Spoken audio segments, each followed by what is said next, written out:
Olá, meus irmãos da paz, Senhor Jesus, tudo bem com vocês? Eu espero que sim, eu tô muito bem, muito feliz por estar aqui mais uma vez no nosso devocional da Palavra do Senhor.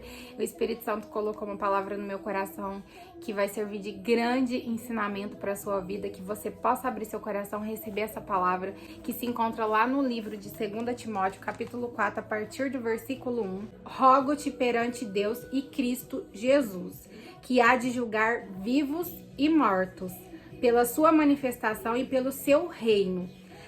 Prega a palavra, insista, quer seja oportuno, quer não. Corrija, repreenda, exorta com toda a longanimidade e doutrina, pois haverá um tempo em que não suportarão a sã doutrina. Pelo contrário, cercar-se-ão de mestres segundo as suas próprias cobiças, como que sentindo coceira nos ouvidos, e se recusarão a dar ouvido à verdade, entregando-se às fábulas. Tu, porém, sê sóbrio em todas as coisas, suporta as aflições, faz o teu trabalho de um evangelista, cumpre cabalmente o teu ministério. Essa palavra que eu acabei de ler vai nos dizer da carta de apóstolo Paulo a Timóteo, alertando ele sobre um tempo que haveria de chegar sobre a terra, aonde muitos não suportariam viver a sã doutrina, aonde muitos iriam viver de acordo com as suas cobiças, deixando de lado os ensinamentos pregados por Jesus. E Paulo alerta Timóteo para que ele viva cabalmente o teu chamado, até o fim o teu evangelho, que ele não fosse corrompido quando esse tempo chegasse. O que é a sã doutrina? A sã doutrina são os ensinamentos pregados por Jesus, deixados por Jesus. Esses ensinamentos se desencadeou em vários costumes que a gente tem hoje dentro da nossa igreja, em várias doutrinas que a gente vive hoje dentro da igreja. O batismo, a Santa Ceia, a volta de Jesus e muitas outras doutrinas que a gente prega e vive dentro da igreja. Paulo está dizendo a Timóteo que haveria um tempo onde as pessoas não iriam mais suportar viver essa sã doutrina, os ensinamentos deixados por Jesus. Elas iriam querer viver de acordo com as suas cobiças, de acordo com as suas vontades, procurar somente aquilo que era para o seu próprio interesse, não realmente viver para Cristo, para Jesus. Hoje em dia, o que mais existe são crentes que querem viver de acordo com as suas cobiças, que não suportam ouvir a verdade, como aqui diz, sentindo coceira nos ouvidos e se recusarão a dar ouvido à verdade. Quantos irmãos assim dentro da igreja que não suportam ouvir a verdade, por ser repreendido, corrigido, muitas das vezes viram a cara para os seus pastores, para os seus irmãos, mudam de igreja. Nós não podemos continuar vivendo um evangelho meia boca, um evangelho onde a gente busca por bênçãos, por prosperidade, por bonança, mas a gente não busca por Cristo. As igrejas de hoje em dia querem bancos cheios, mas o Espírito Santo não está no meio, porque só pregam amor, só pregam paz, só pregam prosperidade, não pregam a verdade, não pregam aquilo que as pessoas precisam fazer e viver para ganhar a sua salvação. Elas têm trazido os costumes do mundo para dentro da igreja, porque tem medo de perder os membros. Elas estão se igualando às coisas do mundo, porque elas querem fazer com que tudo seja liberado, e não existe isso na palavra.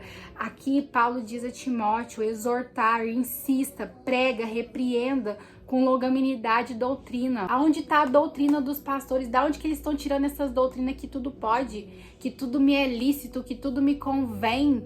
Gente, não existe isso. A gente tem que viver de acordo com a sã doutrina, de acordo com aquilo que Jesus nos ensina a viver. Já pensou num grande dia, Deus olhar para mim, olhar para você e dizer: apartai-vos de mim, pois eu não te conheço. Tem muitas pessoas procurando o seu próprio interesse, muitas pessoas procurando agradar aos irmãos, a si próprio, manter a igreja cheia, para ter custo dentro da igreja, para ter dinheiro girando dentro da igreja. Mas e o Espírito Santo? Aonde está? Onde está a sã doutrina ensinada por Cristo Jesus? Será que a gente tem vivido isso nas nossas igrejas? E a palavra vai nos dizer lá no livro de Oséias: o meu povo está sendo destruído por falta de conhecimento, que eu e você não venhamos ser destruídos por falta de conhecimento, porque a gente tem o conhecimento em nossas mãos. A revelação do Espírito Santo é o maior conhecimento que eu e você podemos ter. Então, gente, vamos abrir os nossos olhos. Jesus está voltando e os dias atuais estão indo de mal a pior. Muitas pessoas estão mudando de igreja porque não estão satisfeitas em ouvir a verdade, estão se sentindo incomodados com a verdade. A gente precisa ter maturidade para entender que a revelação ela vem do Espírito, e aquilo que o Espírito quer dizer à igreja, porque tem gente que precisa ouvir, e às vezes esse alguém vai ser você. Então ouça aquilo que o Espírito diz. Não fica com raiva, com ira do seu pastor porque ele tá repreendendo você pelos seus usos e mau costume. Não fica com ira e com raiva do seu pastor porque ele tá vendo o seu erro e tá te alertando. Ele quer o seu bem. Todo pastor, ele cuida das suas ovelhas. A gente que tem que ser maduro, não deixar Satanás tampar os nossos ouvidos a ponto da gente querer buscar somente por nossas próprias cobiças, por nossos próprios interesses, contra as pessoas que vai na igreja somente para ouvir aquilo que infla o ego dela, aquilo que ela deseja ouvir, e estão sendo controladas pelos falsos profetas, porque Satanás também sabe aquilo que a gente quer ouvir, sabe aquilo que a gente deseja. Não há mais tempo da gente brincar de ser cristão. Não adianta nada. A igreja está com os bancos cheios se a palavra que é pregada não vem do céu, se está cheia de membros e o Espírito não está nela. Essa geração fraca na fé é porque ela está sendo constituída de membros fracos na fé, não está tendo a base em Deus, não está tendo a base em Cristo. Então, abra o seu olho, abra hoje, meus irmãos, o seu olho espiritual para ver se aonde você está frequentando, se a igreja que você está indo está pregando a verdade, tá vivendo de acordo com a sua doutrina. Não adianta a gente modificar a Bíblia, modificar a palavra, não adianta. Como Paulo diz aqui, gente, Paulo lhe descreve: rogo-te perante Deus e Cristo Jesus, que há de julgar vivos e mortos. Quem tá pegando falsas profecias, quem tá vivendo uma vida de acordo com suas cobiças, de acordo com o seu interesse, tá dentro da igreja achando que tá enganando a Deus, tá enganando um homem, mas a Deus você não engana. No dia do grande juízo final, você irá prestar contas com Deus por cada ato seu, por cada ação sua. Não se esqueça, hoje você tem o direito do seu livre arbítrio. Você escolhe aquilo que você quer viver. O seu pastor pode te pregar a verdade, pode te pregar a sã doutrina, mas você que vai decidir o que você vai viver. Ele não pode te obrigar e não deve. Mas não se esqueça que no dia do grande juízo final, você vai prestar conta de cada coisa que você tá fazendo. Então não adianta nada a gente buscar prazer momentâneo, porque nessa terra nós estamos de passagem. Então, se você tá buscando realmente por Deus, por Cristo, pela sua salvação, busque estar num lugar onde realmente vive de fato a palavra de Deus.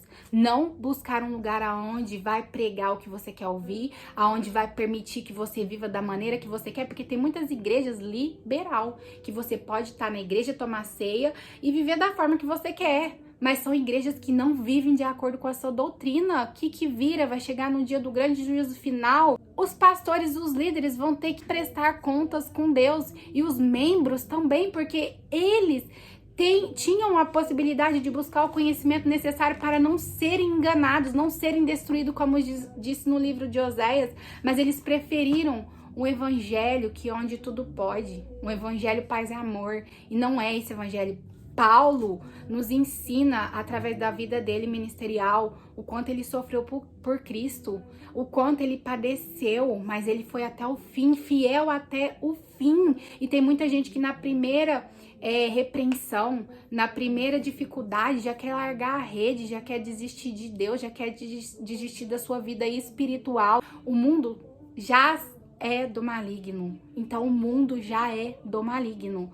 Nós não podemos admitir com que as práticas do mundo fiquem dentro da nossa igreja, porque a gente tem medo de perder os membros. A gente perde um irmão a partir do momento que a gente passa a mão na cabeça do erro dele. A gente já perdeu o nosso irmão. Antes a gente repreender, exortar, corrigir com sabedoria dentro da doutrina do que aceitar o nosso irmão vivendo no pecado por medo de corrigir ele e ele sair da igreja. Então que você faça o seu papel, não se corrompa com esse mundo, faça como Paulo ensinou a Timóteo, suporta as aflições, faz o trabalho de um evangelista, cumpra cabalmente o teu ministério, cumpra até o fim aquilo que Deus te ensinou a viver, aquilo que Deus te ensinou a seguir. Espero que a gente possa ter a sabedoria necessária para viver nesses tempos difíceis que a gente está vivendo, que é os últimos tempos da igreja.